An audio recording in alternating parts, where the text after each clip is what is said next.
Good afternoon. Thank you. My name is Steve Baum. I'm a psychologist from Albuquerque, New Mexico, and editor of Journal for the Study of Anti-Semitism. Area of interest are metaphors, and we have two people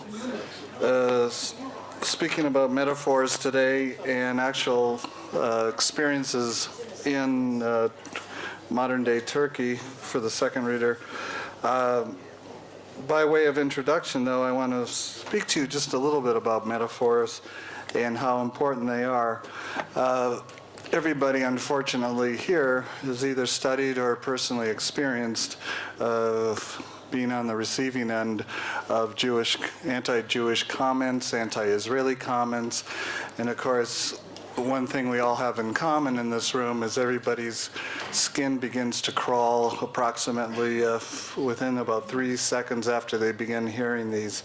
They have to use metaphors because the reality of Jews is not known or experienced by very many people except yourselves. The metaphors we're speaking of often are negative portrayals of Jews in various stereotyped ideas. They are not unlimited. There's only about 6 or 7 when you keep looking at the themes that get reported. The themes are, and the most common theme recently are Jews taking over the planet in different ways, added in with the current idea of Jews as colonizers, anti-imperialists, everything else that's good and positive and right about the world. One of the things I wanted to reaffirm is these are not to be thought of as just accidental. These are been going on since probably 1000 AD, somewhere around the, I'll defer to the historians on this, starting probably even earlier. There's some references in antiquity of some of the same metaphors and stereotypes that hold Jews responsible for different wrongdoings in the world. There are at present 7 or 8, again, that get counted and repeated over and over, and to think of them as conceptual pegs that get placed in the minds of non-Jews, and everybody just keeps repeating the same psychological principles and processes that go with the metaphors. And the more they exist and the stronger they get and the more piles that get put on these 6 or 7 pegs, you have a reaffirmation that stays in the mind, in the social mind of non-Jews, irrespective of culture, irrespective of time, irrespective of anything that has to do with logic. I pretend like I know something about it, but I'm going to defer to Esther Webman. Dr. Webman can tell us a lot more. She's a senior research fellow at the Diane Center for Middle Eastern and African Studies at the Stephen Roth Institute. She's head of Zev Desk for the study of tolerance and intolerance, and on the editorial board of Marchet. I just read an article from Marchet the other day. Journal for the Study of Holocaust and Anti-Semitism. Marchet is available, by the way, on Amazon, in case you didn't know. She is editor of The Global Impact of a Myth, The Protocols of the Elders of Zion. In her book, her award-winning book, is From Empathy to Denial, Arab Responses to the Holocaust, co-authored with Meyer Litvak. Is Meyer Litvak here? No? Okay. Hi, Meyer Litvak. Okay. And again, award-winning from the Washington Institute for Near Studies in 2010. May you welcome Dr. Esther Webman.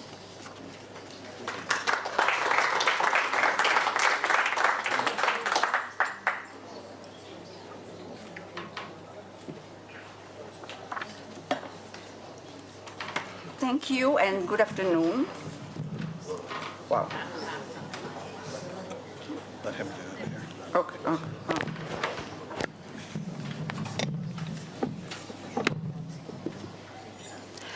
I'll be speaking on the Jew as a metaphor for evil in Arab public discourse. Hopes that the Middle East uprisings known as the Arab Spring would usher a change in the attitudes towards the Jews, Zionism, and Israel were dissipated in a very early, or at a very early stage. Although the volume of anti-Semitic articles in Arab press somewhat diminished, and the unrelenting struggle between the nationalist and Islamist forces averted the general attention from the Palestinian issue, the Zionist, the Jew, and the Holocaust are so entrenched in Arab thinking and public discourse that they are repeatedly invoked. Popular anti-Semitic perceptions, a blend of Islamic anti-Jewish motifs, the protocols of the elders of Zion, the blood libel, and Nazi images, have taken root in Arab societies, and the tendency to blame Israel and the Jews for all their troubles continued unabated in public statements, TV programs, and the internet. But what attracted my attention was the usage of the term Jew in the war of words between the revolutionaries and or the supporter of the old regimes. Each camp used to bash its adversaries, not only accusing each other of cooperating or conspiring with Zionism and the Jews, with this we are familiar intimately, but actually exposing them as being Jewish. In Syria, Bashar al-Assad's regime blamed the Free Syrians forces of being the army of donkeys in the service of the Mossad.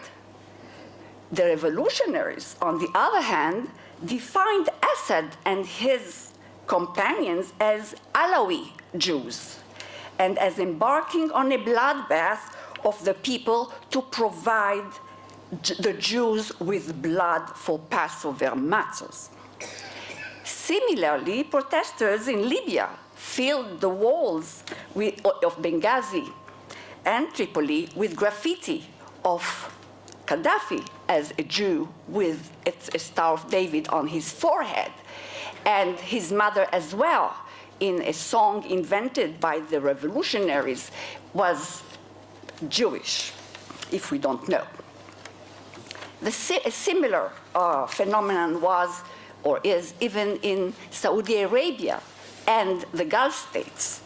Sometimes they are accused of being Jews from the period of the early Jewish tribes in the Arabian Peninsula before Islam. Even the former president of Iraq, Mahmoud Ahmadinejad, earned the appellation Jew from his detractors. Iran, sorry. This trend intensified in Egypt since the removal of the Muslim Brother President Mohamed Morsi in the beginning of July 2013 by the military. Sisi is Jewish, and Egypt is now under Zionist occupation, screamed the headline of Rust, the Muslim Brotherhood created and backed news outlet on the 21st of September last year. The story is attributed to Veterans Today, a US-based conspiracy theory website, which gives it a further credibility in the eyes of the reader. The article explains that General Abdel Fattah al-Sisi, Egypt's former Minister of Defense and apparently next president, is Jewish by nationality, as his mother is a Moroccan Jew. An Egyptian journalist added in an internet post last April that Sisi was born in the Jewish quarter in Cairo and received a Jewish upbringing, just like his predecessor, Gamal Abdel Nasser, which means that he also inherited the hatred for Egypt from the Jews. Not to be outdone, the anti-Muslim Brotherhood rhetoric has equally excelled in creating elaborate anti-Semitic conspiracy theories regarding the Brotherhood of today and of old. The founder of the Muslim Brotherhood, Hassan al-Banna, is a Jew. Both his parents are Moroccan Jews, and he was implanted by Zionists in Egypt in order to form the Muslim Brotherhood and create chaos and destruction in Egypt. The doyen of Islamist movement, Sheikh Yusuf al-Qaradawi, as well was depicted as an Orthodox Jew and the devil incarnate. Can even look at. Even Islamist movements were said to be Jewish. An Egyptian political activist, now and the last one, an Egyptian political activist and a supporter of Mubarak accused in March the Al-Qaeda affiliated organization in Sinai, Ansar Beit al-Maqdis, of being Freemasons controlled by the Jews and of worshiping Satan. These mutual accusations triggered my curiosity. They highlighted an aspect which I did not frequently encounter in all those years that I have been surveying and studying Arab anti-Semitism. The Jew as a metaphor for evil. The usage of terms from the Nazi era, the Nazi as a metaphor of evil, or the Holocaust as a metaphor for human suffering, as well as the image of the Jew in Arab literature, have been extensively discussed, but not the Jew. This raises a whole set of questions. What does it convey? What it used, how was it used in the past? How? By whom? Were there any changes in its meaning over the years? My major contention is that the Jew has been constructed as a functional metaphor, an authentic, all-purpose generic villain to explain the changing circumstances and catastrophes. It reflects common popular prejudices and theological views. To borrow from Shulamit Volkov's vocabulary, I suggest that the metaphor Jew has become a cultural code, a sign of cultural identity, of one's belonging to a specific cultural camp, a shorthand label of an entire set of ideas and attitudes that serves to define non-Jewish adversaries by Judaizing them and attributing to them certain supposed features of Jews and denouncing them for doing so. What are those supposed features of Jews in the examples I just presented? In most cases, there was no need to explain or to elaborate. It was enough to draw a Star of David on al-Banna's forehead, depict Qaradawi in Orthodox clothes, or attribute Jewish ancestry. But several articles did provide further explanations. One of these accused the Muslim Brothers of implementing the protocols of the Elders of Zion, systematically analyzing each protocol to expose the MB machinations and goals. Such were destroying governments, deceiving the public with mendacious slogans, spreading strife, schism, and conflict. The connection to conspiracy theories in this case is clear. The same connotation emerged from the accusation against Sisi and Adli Mansour, the interim president, who allegedly are part of a global conspiracy involving the United States, Israel, and Arabs. But was this total identification of the Jew with the protocols and conspiracies always the major thrust of this metaphor? Or the Jew played a different role in different times, perhaps better suited to his place in society then and the cultural climate of the time? Although this is still a work in progress, I found several examples which allow me to discern two sets of images conveyed by them by the term Jew. One set derives from popular beliefs and prejudices, and the second from theological polemics and religious doctrines. I must say that this division is somewhat artificial, because in most cases, the discourse is a mixture of themes and images from both worlds, but still it provides a tool to better understand the scope of the phenomenon. And Arabic sites on jokes about the Jews divide them into three categories of their supposed major, according to their supposed major features. And what are? Baseness, hatred, and stinginess. A writer in the monthly mouthpiece of Hezbollah described how the Jews were perceived in European societies, explaining that they were considered a symbol of commerce and brokerage, lending money with exorbitant interest. The personality of Shylock in Shakespeare's play, The Merchant of Venice, reflects this popular view of the Jew in those societies, he adds. The popular view on the Jews in Western societies is, he sums up, deceit, hypocrisy, stinginess, treachery, plunder of wealth, and hatred of others. This is the reason for their persecution every now and then.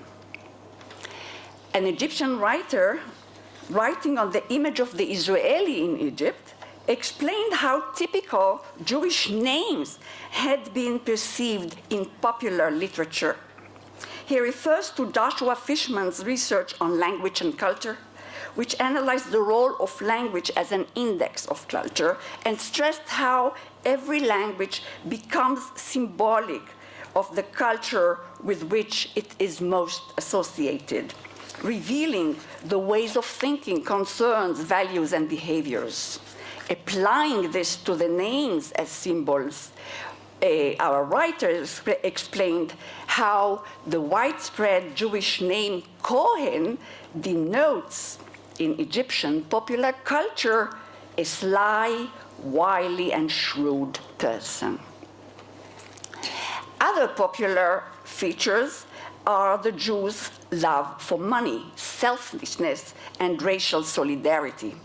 Islamic modernist Rashid Reda wrote in 1903 in Al-Manar, The Beacon, the monthly periodical he established at the turn of the 19th century, that there is no other nation as the people of Israel which is so associated with money, racial solidarity, and which strive to exploit the nation for its own benefit.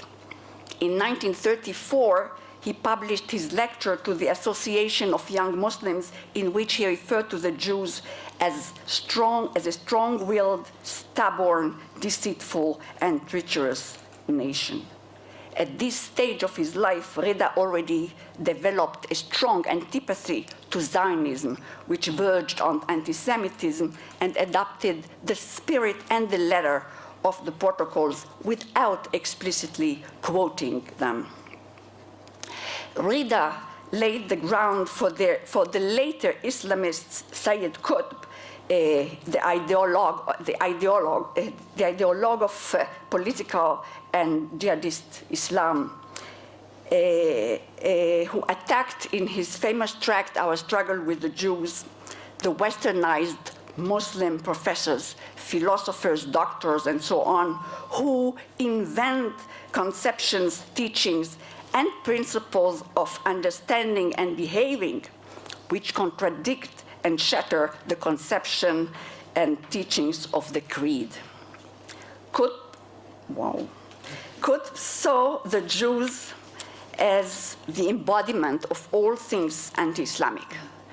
But perhaps the most critical point of Qutb's diagnosis of the Jewish threat was that they had infiltrated Muslim societies.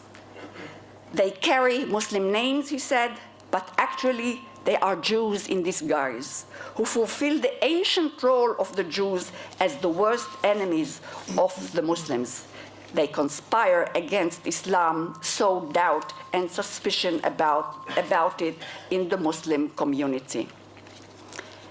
The Sunni-Shi'i rift generated a vast literature of theological polemics, especially since the second half of the 20th century, in which the Shiites were accused by Sunni scholars of being too close to Judaism and claimed that Shiism had been created either by the Jews or by the Zoroastrian. The arguments raised against the Shiites and the features attributed to them mirror those associated with Jews: distortion of the Quran, wickedness, arrogance, plot to dominate the world, heretical innovators, preachers, and so on. The Shiites are even said to pose a greater danger to Islam than the Jews, because the Jews hate the entire world, whereas the Shiites focus their venom solely on the Sunnis. The similarity between the major themes of the Muslim Brotherhood vilification, which was not done by religious scholars, but by lay writers, and the doctrinal argumentation against the Shias is striking and derives from the same fears and concerns.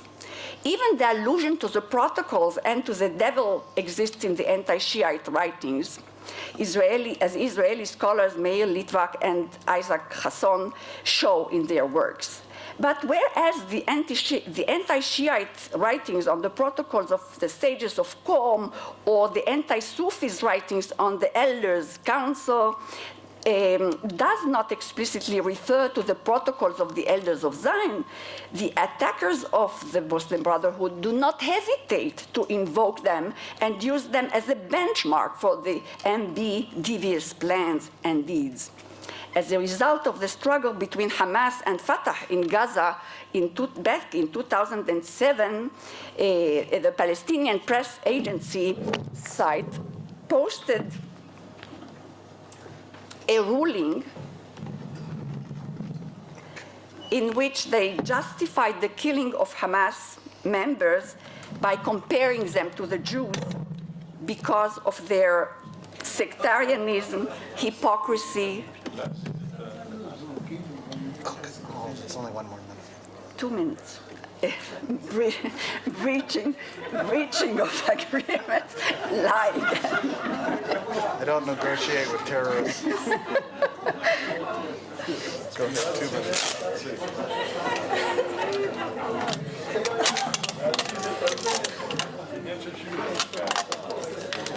Okay. The Jew as an insulting term is not, of course, alien to Western speech, and it denotes a very similar meaning: stingy, scheming, haggling, shrewd. In his research on European Muslim youth, Günther D. Kelly found that the term Jew as an insult was well known in Berlin and Paris and was used by some of his interviewees and their friends, adding that the pejorative use of the term Jude and Juif is mostly unconscious of its discriminative meaning. But not only the lay popular beliefs and prejudices are similar in the Western and Arab cultural worlds. The Jew or Judaism as a conceptual tool served the same functions in the theological polemics of Christians and Muslims and reflected their thinking about the world. In both cases, they engaged the past and transferred it. Historically, competing political and religious factions, the government, state-supported religious authorities, moderate and radical Islamists, all managed to manipulate and imbue, and imbue it with meaning. In his book, Anti-Judaism, the Western Tradition, David Nierenberg shows that the Christian theologians accused each other of Judaizing thinking or acting like Jews. In Christian theology, as in Islamic theology, which drew some of its anti-Jewish polemics from Christianity, the Jews had been defeated twice, first militarily and then religiously. And yet the threat of Judaism to Christianity grew greater and greater as the actual Jew grew weaker and weaker. Whereas Islamic theology was for many centuries less preoccupied with the Jews due to their weakness and misery. The successful military and ideological expansion of Islam overshadowed the earlier challenges that Jews had posed to Muhammad. However, according to their triumphant opponents, the Jews never gave up hostility either to Jesus or Muhammad and their followers. They were endlessly clever, ever active hypocrites and tricksters who mixed truth with falsehood to entice innocent Christians and Muslims. However, despite these similarities in the popular imagination and in theological polemics, I would suggest that they emerged independently. And I quote, "We know that since the dawn of Islam, one of the most humiliating insults has been to call a Muslim a Jew." Thank you. Thank you, Dr. Webben. To borrow from David Gardner's paper a few years ago, the continuation of the theme of the Zionists are our misfortune, Efrat Aviv will now speak a little bit about what's going on in Turkey. Dr. Aviv is a lecturer in the Department of Middle Eastern Studies at Bar-Ilan University, fellow of the Dal Sassoon Center, and her publications include the Ephraim El-Rom Affair and Israel-Turkey Relations in Middle Eastern Studies, Cartoons in Turkey, from Ahmadinejad to Erdogan. I can't pronounce his name, I don't want to. I don't care. And she'll tell you why I shouldn't care either. Jewish community of Izmir and the eve of the Young Turk Revelations, theater and music, and converging Judaism and Islam. Will you welcome, please, Dr. Aviv.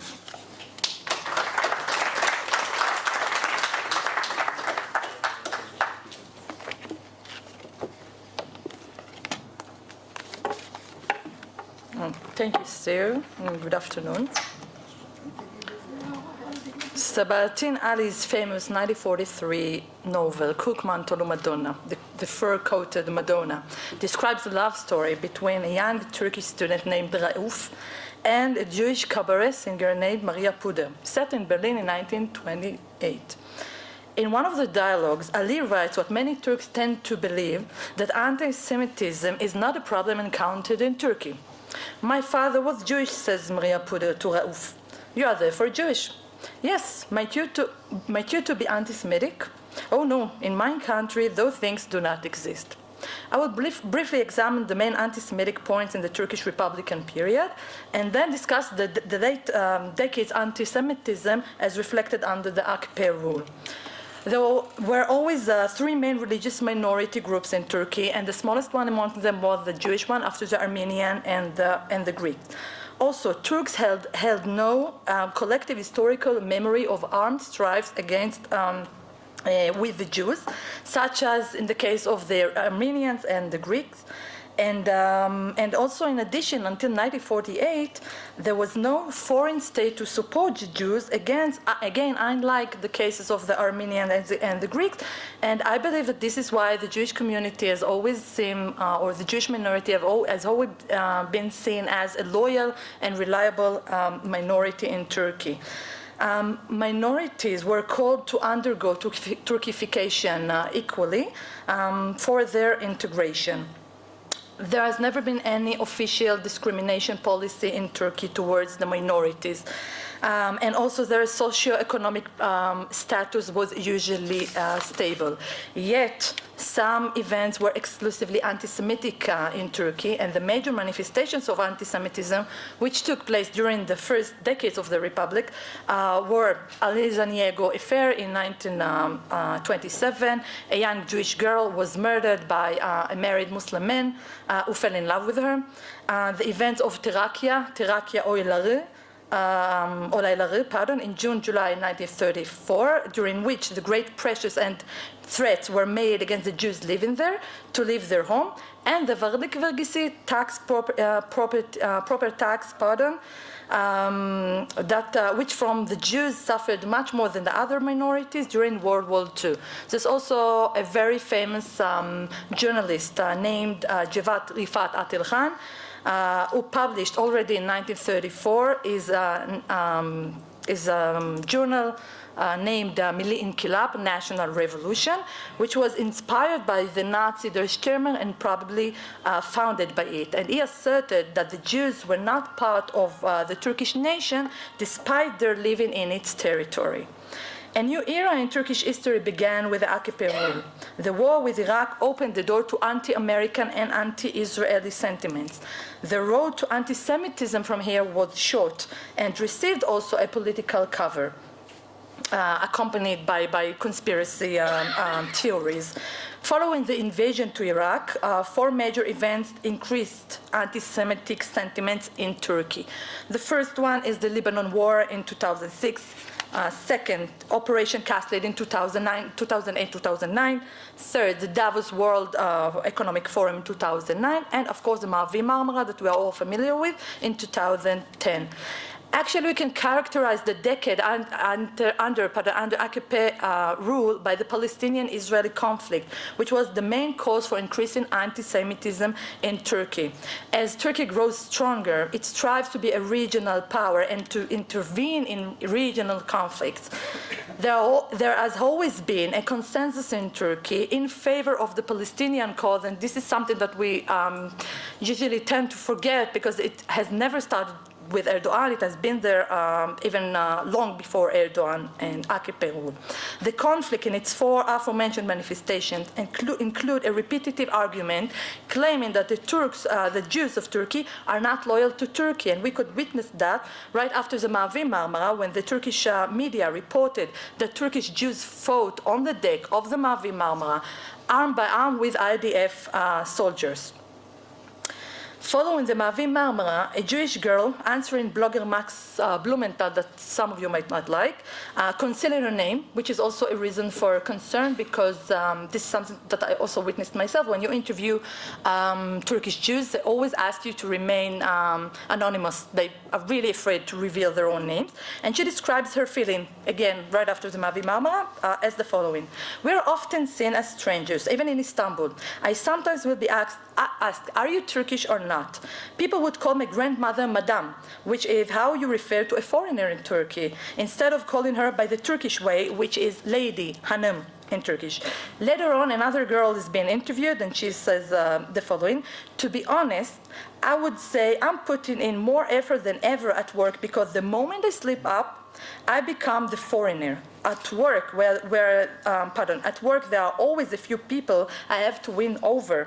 I have to prove my Turkishness to them somehow.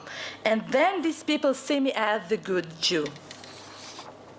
The Jews of Turkey call Israel Hamedina. They don't use the term or the word Israel, they use Hamedina, state in Hebrew, in public spaces. And this is also something that I witnessed myself. When you go out with a Turkish Jew and you sit in a cafe or a restaurant, they will never express the word Israel out loud. They will always say Hamedina, so people wouldn't understand. This is why Jews understand that a good Jew is an anti-Zionist Jew. And this is why Jews were really scared after the Mavi Marmara. And one of them, again, tells blogger Max Blumenthal the following. when there were protests at the Israeli consulate right after the Ma'avi Marmara incident, I felt really scared. I worked right next door, and I was sitting at my desk all day long thinking, what if they found out I was Jewish and killed me? Maybe they are angry and ignorant. What will they do to me?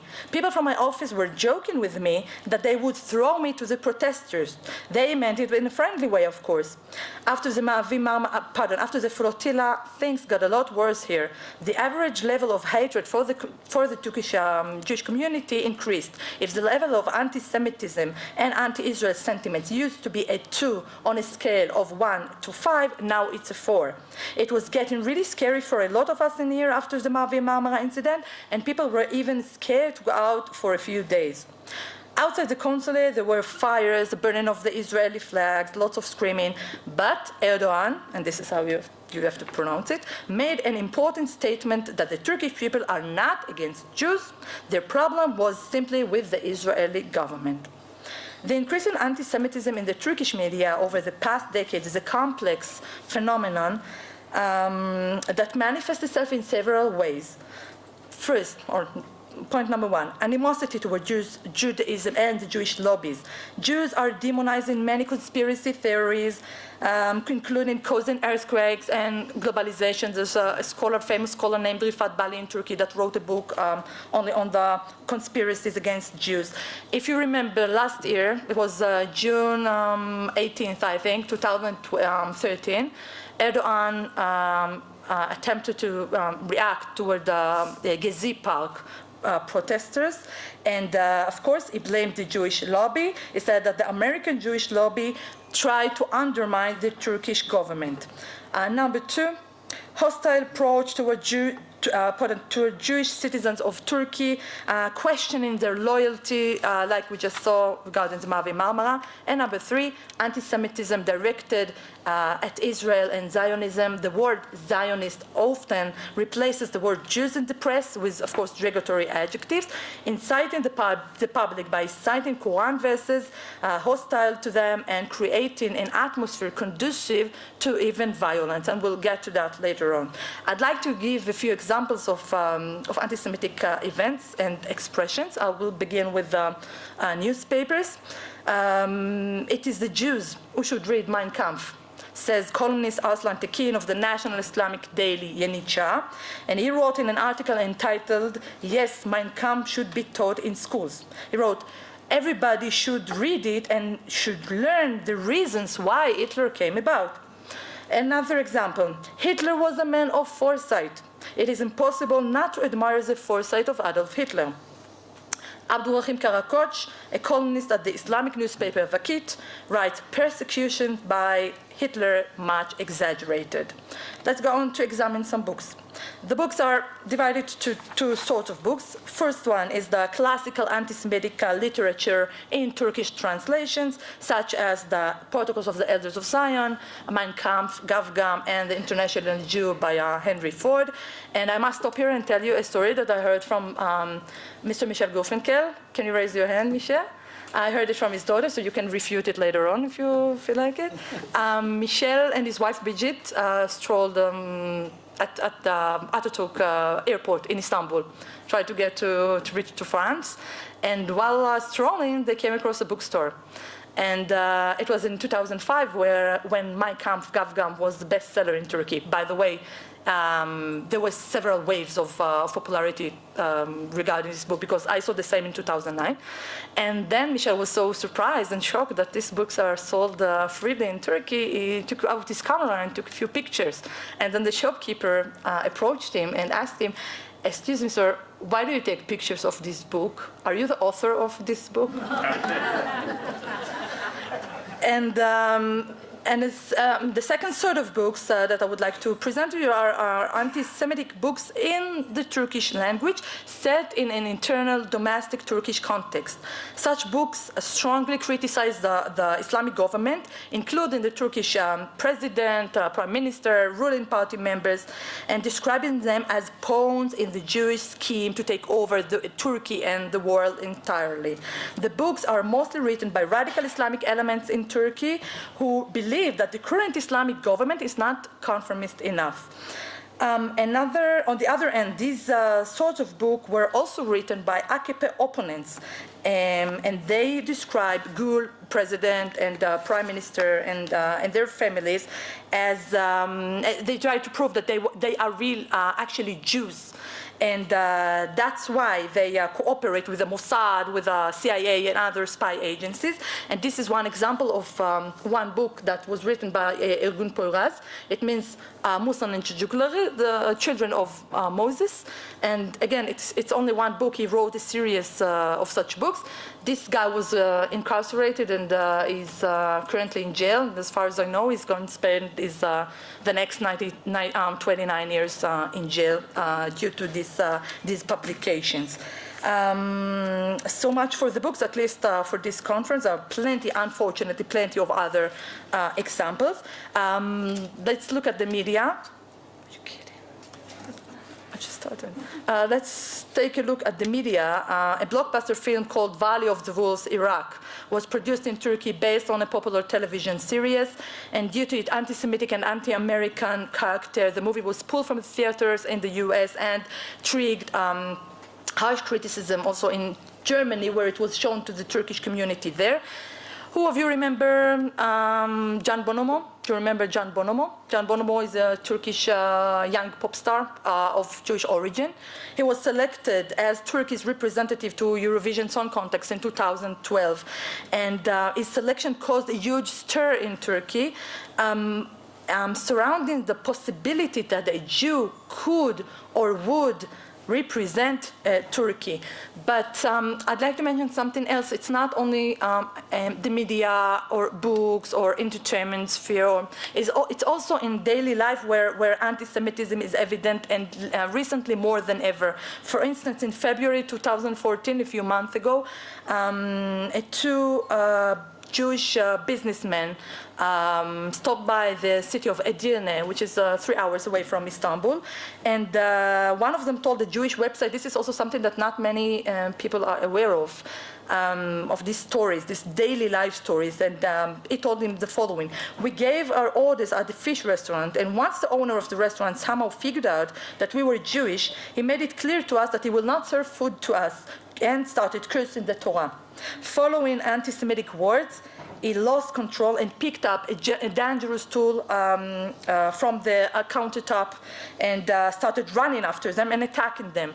They returned home safely, they say, but the experience is considered in their eyes as traumatic and scary.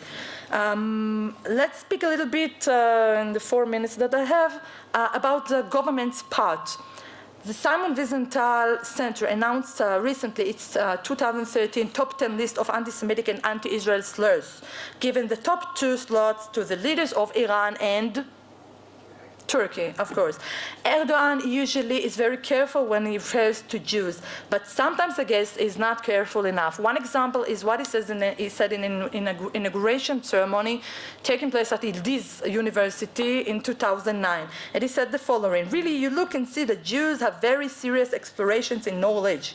Because of these explorations, they are printing money at the place where they sit.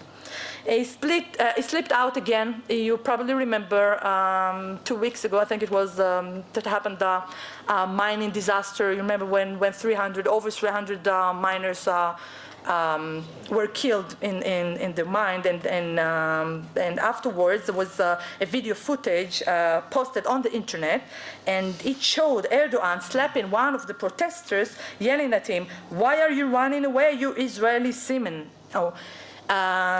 The word in Turkish is Israel dolu. Now, it's a known term in Turkish, but it's in a different way. They can say Yahudi dolu or Ermeni dolu or Christian dolu, meaning semen of Armenian, of Christian, of Jew.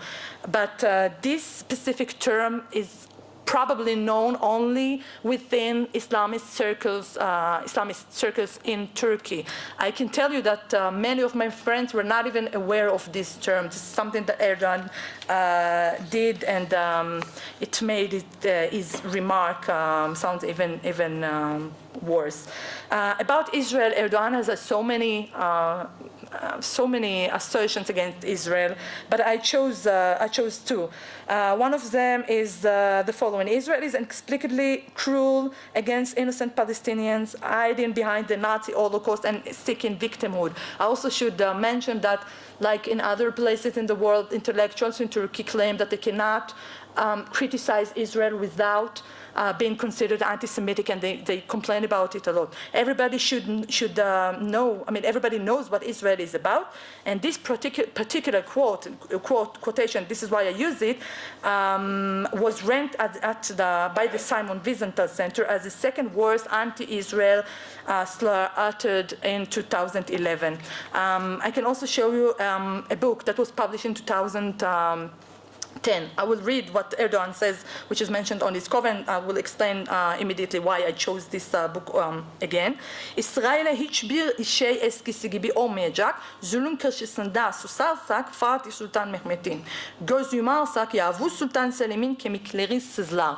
It means that if we remain silent towards the Israel's atrocities, we'll despise the memory of Mehmet the Conqueror, Mehmet II, and Selim Sultan, two of the most important sultans in the Sultanate dynasty. It also says here that with Israel, nothing will ever be as it used to be. Now, I chose this book because the name, I didn't mention that, but it was titled Turks and Jews. This book is in favor of Israel. It attempts to explain why anti-Semitism should not happen in Turkey. And due to that, some parts of it were censored in Turkey. So if you look for this book, you will not get this copy. You will get a censored sort of book, unfortunately. I try to ask myself, I also ask you, what's the government part of this anti-Semitism? Can we really blame the government in the increase in anti-Semitism inside Turkey? Is it really in charge of these anti-Semitic manifestations inside Turkey?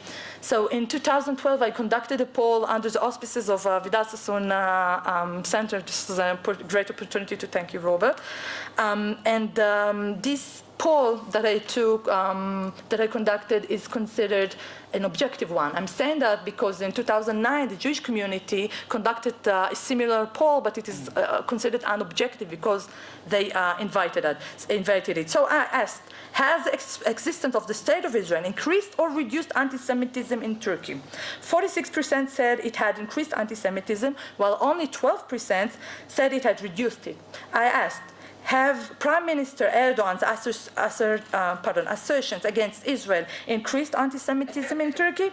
43% replied positively, whereas only 16% answered negatively. And now you can see, first of all, how influential Erdogan is, and also how his behavior affects the anti-Semitism in Israel. I will, 1 minute, okay.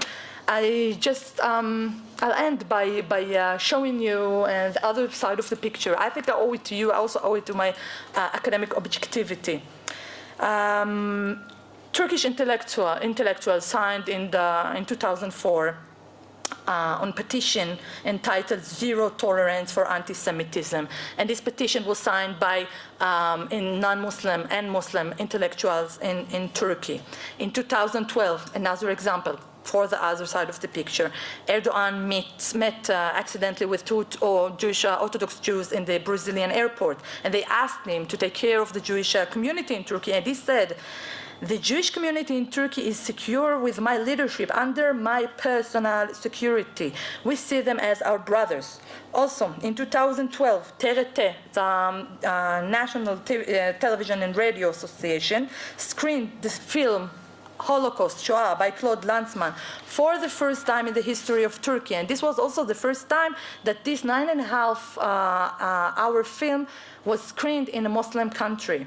Just recently, Turkey invited world prominent specialists of Holocaust studies to Ankara to assist in formulating new study programs and preparing textbooks, videos, and articles to be taught at schools and university. 30 out of 300 teachers and educational staff were selected to participate in this program formulating. Again, this is the first time that something like that happened in Turkey.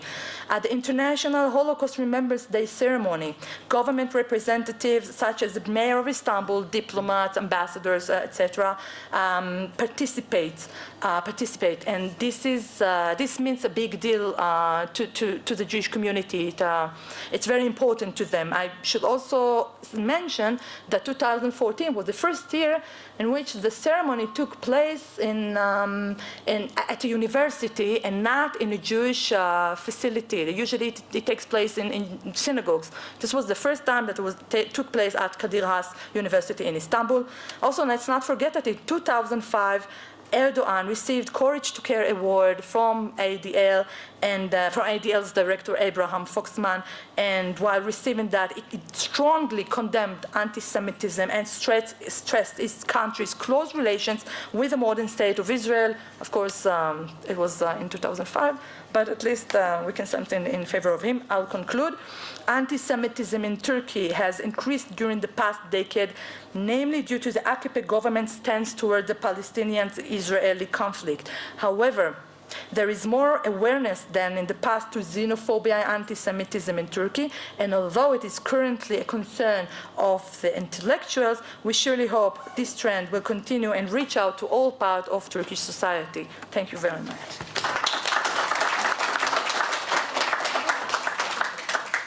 I think it's incumbent upon us to try to figure out if there's a possibility of convincing the Islamic world at present and the Christian world. Is it possible to be a good Muslim, a good Arab, a good Iranian, and not be anti-Semitic? Is it possible to be a good leftist and not be anti-Semitic? Is it possible, and so on and so on? That's what we're up against. They don't hear the anti-Semitism inherent in their beliefs, their ideas, their philosophies, their ideologies. And it's, can we as a group kind of get our message out a little bit better? I wish we could do it with the passion of Dr. Webman and Dr. Aviv. Questions for Drs. Aviv or Dr. Webman at this point? Concerns? Dr. Wistrick. Uh-oh, you're in trouble, ladies. Yeah, my first question is to Esther. Regarding the Judaizing metaphor, in the Christian context, this has a rather specific connotation, at least originally. I think it reflected the fear of a Christianity and Christian theologians that because of the Judaic roots, which in fact the church had done everything to suppress over time, that this could come back, that there was this fear of fraternizing with Jews, proximity to Jews, part of the explanation also for insisting on segregation. So when Christians accused other Christians, for instance, of Judaizing, in part it did reflect that. And my question would be there, to what extent Islam, when this metaphor is used, there's anything parallel, or is the context and the meaning really quite different? Because we know when they talk about Judaizing Jerusalem, we know what they mean, right? But that's something else. But what about this? Because Islam seems more secure, seemingly, in its identity vis-a-vis Judaism. And I also have a question to Efrat, which arises from two longer-term factors that might explain the rise in anti-Semitism in Turkey. One is that ever since the AKP came to power, there's been a gradual but fairly steady, insistent drive to Islamicizing the society, the culture, many aspects of life. And some people would argue that it's almost inevitable when that trend assumes, has the authority of the state and its leader behind it, that you're going to get a rise in anti-Semitism. Do you think that that's valid? And the other argument that has sometimes been suggested is Erdogan's extraordinary ambition in sort of attempting a recreation of the Ottoman Empire or this fasting, that this necessitated using a form of anti-Zionism / anti-Semitism in order to win over the Arab world that he was seeking to lead. And yet, even as these hopes of Erdogan are crumbling before our eyes, right, this is a wreckage, it still seems to persist.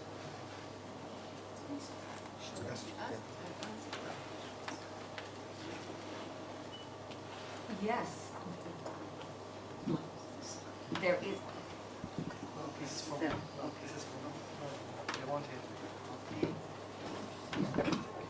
Yes, I found. I have always problems with. Yes.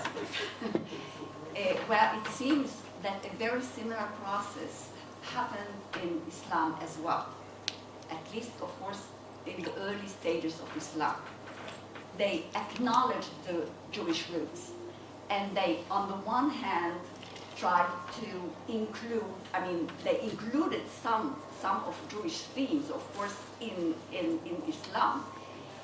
But then they wanted to exclude those Jews, those real Jews, who were the bearers, of Judaism. So in this process, they went through the same process that Christianity went. When you had, again, people who, theologians, in Islam, at the early stages, who were afraid that ideas of the real Jews or the real Judaism would infiltrate their own religion. And these themes re-emerged in the 20th century with people like Qutb and others, and Tantawi and so on, seeing those who carry new ideas and as innovations which undermine the real creed, and again seeing Judaism or as the main threat to Islam. The idea of trying to convince weak kind of Muslims who are not really still very Muslim in their creed to return to their earlier beliefs or creeds and leave Islam. So the main issues were there, and that's why I emphasize that even some of the argumentation, of the Christian argumentation, was adopted by Muslim theologians. Efra?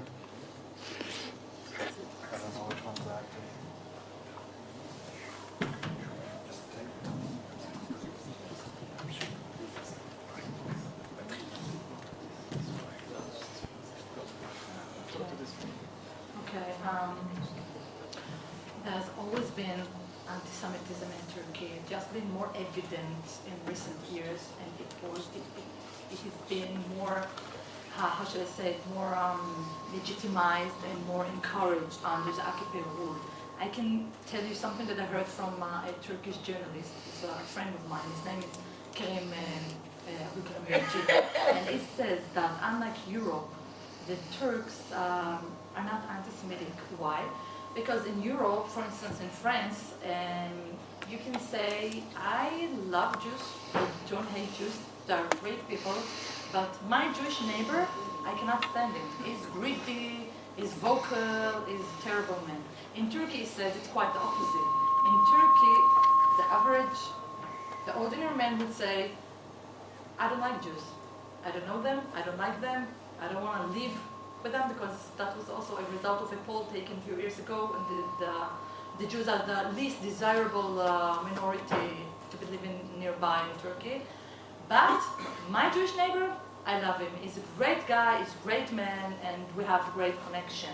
So I think it puts quite well where the differences between anti-Semitism in Europe and Turkey are. If it's necessarily related to Erdogan, again, I think it's not. I just think it made it more also evident and legitimized it, and again, I will refer also to your second question.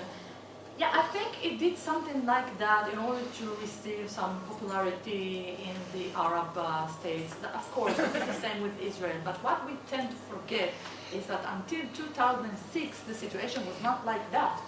Most of the, maybe not most, but many of the examples that I have began after 2006. That's when the skirmish between Turkey and Israel has begun. So we should take that also into consideration. And as for the Ottoman terms and grasp, I'll tell you what a Turkish journalist just told me yesterday. We spoke about this Israel Dulu, this Israel Seaman. And he said, you don't understand Erdogan. This is not anti-Semitism. This is the way Jews were taken and seen during the Ottoman Empire. And Erdogan, as an Ottoman sort of understanding the relations between Muslims and minorities, and this is why he said that. He said it's not anti-Semitic, just a way of Ottoman way of thinking, of understanding of daily. Yeah, Michelle. Does he mean that Jews are dhimmis? Yes. Yes. Exactly. Right. Dhimmis. Demi status. Michelle Garfinkel and after, yes. I liked very much Esther Webman's presentation on. Michelle, I don't know if they can hear you on the other side. Okay. I know it's a pain in the. Just would like to add two stories, very little stories, to which point, in my view, to the fact that Jews have become totally imaginary for many Muslims, for probably most of the Muslim world. One story is very well known. A very well-known American journalist, TV journalist, was molested in Cairo during the revolution. And when the police or the army investigated on the people who were there to molest her, why did you do that? They said, but she is a Zionist spy. Zionist spy. She is Jewish. Why do you think she's Jewish? She's got fair hair and blue eyes.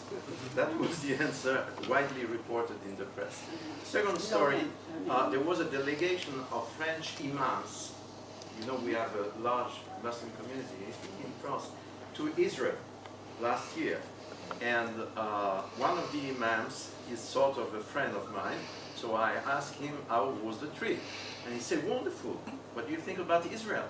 A fantastic country. What did you like about Israel? Look, we were 12 imams going in the streets.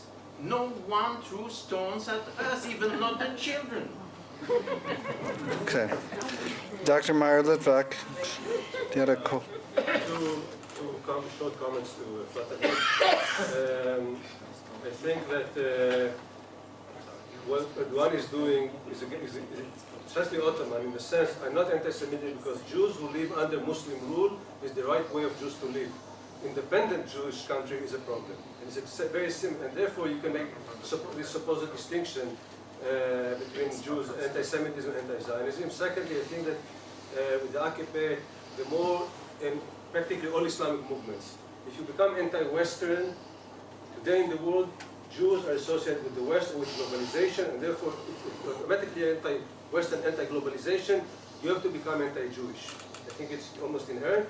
And final anecdote, I don't read Turkish, but Student Shuman showed me that last week ago, 2 weeks ago, a headline in one of the Turkish newspapers on the Iranian Turkish mine disaster. Right. The reason was that the son-in-law of the owner of the mine was Right, Jewish, right. and this is why the disaster took place. Right, yeah, I know. I didn't have time to mention that, but thank you. I just wanted to say one thing about pro-Western. It's kind of problematic to define AKP anti-Western, because they have been striving to be accepted into the EU. And actually that was one of the reasons why they slipped from the Islamist group of Miligurush, of Erbakan, because of this point of being maybe not pro-Western, but definitely not anti-Western, like Miligurush. Anti-Western in the culture, not necessarily economically. Of course, but that's I don't think that Erdogan has or his party has anti-Western concept or understanding of the situation. I disagree. Okay, ladies and gentlemen, we're running a little short on time. I thank you for attending. On to the next session.